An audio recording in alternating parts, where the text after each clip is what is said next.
आचार्य श्री का। और उसके बाद 6 अप्रैल 2018 तक उनका डोंगरगढ़ में मंगल प्रवेश। 2 साल तक लंबा बिहार, उसमें कई सारे गांव, कस्बे, शहर आचार्य श्री कवर करते करते 6 अप्रैल 2018 को डोंगरगढ़ पहुंचे। 72 वर्ष की आयु में इतना लंबा बिहार उनका, इतनी कठिन तपस्या, जैसे कि अभी उनकी मुनि दीक्षा हुई हो। उसमें उन्होंने इतने सारे कस्बे, नगर, शहर पार करते करते कई जगह के प्रोग्राम भी करवाए, जैसे पंच कल्याण, वेदी प्रतिष्ठा आदि।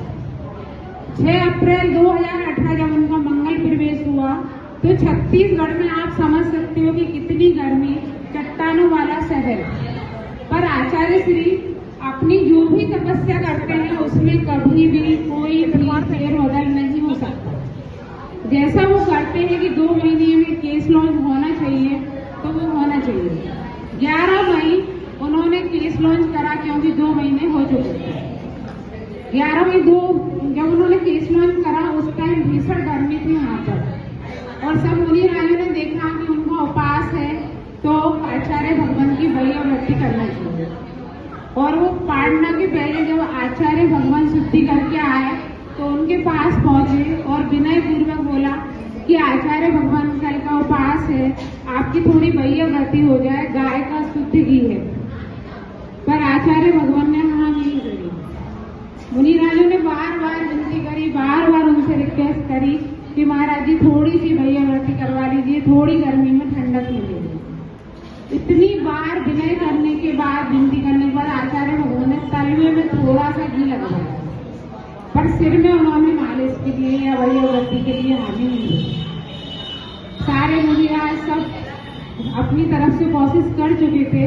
फिर उनको लगा एक बार प्रशांत सागर महाराज जी के पास एक खबर पहुंचाने की। उन्होंने भेजा कि भाई आचार्य भगवान से हमने बहुत विनय करी, बहुत विनती करी, पर आचार्य भगवान वैयावृत्ति करवाने के लिए तैयार नहीं है।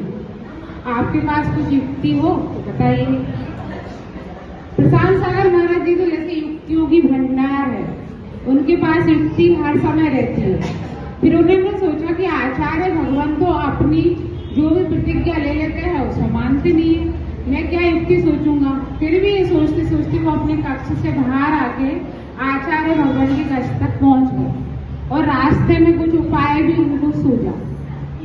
आचार्य भगवान के पास जाके बैठे और बोले, आचार्य भगवान गर्मी बहुत है, आप थोड़ी सी सिर में गाय का शुद्ध घी है वर्णयुक्त, और आप उससे थोड़ी सी मालिश करवाइए।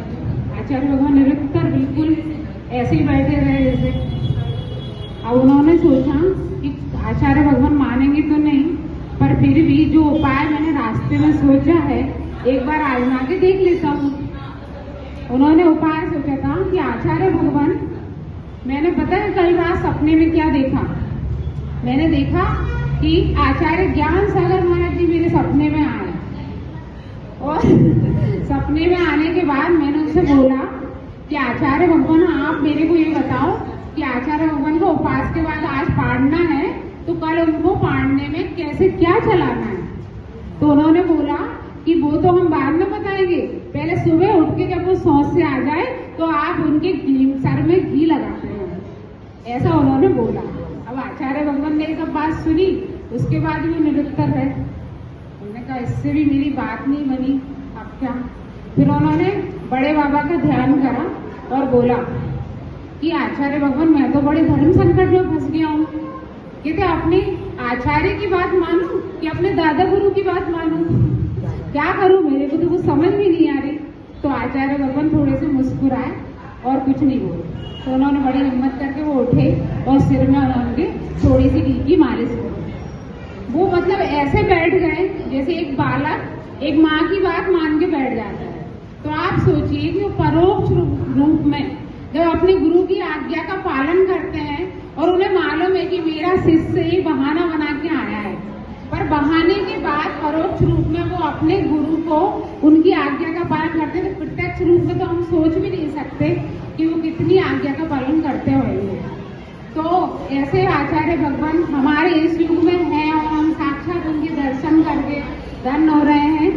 मेरी इच्छा है कि ये संस्मरण आप जन जन तक जिससे कि आचार्य संबंधी अपनी आस्था और बढ़े। धन्यवाद। जय हिंद।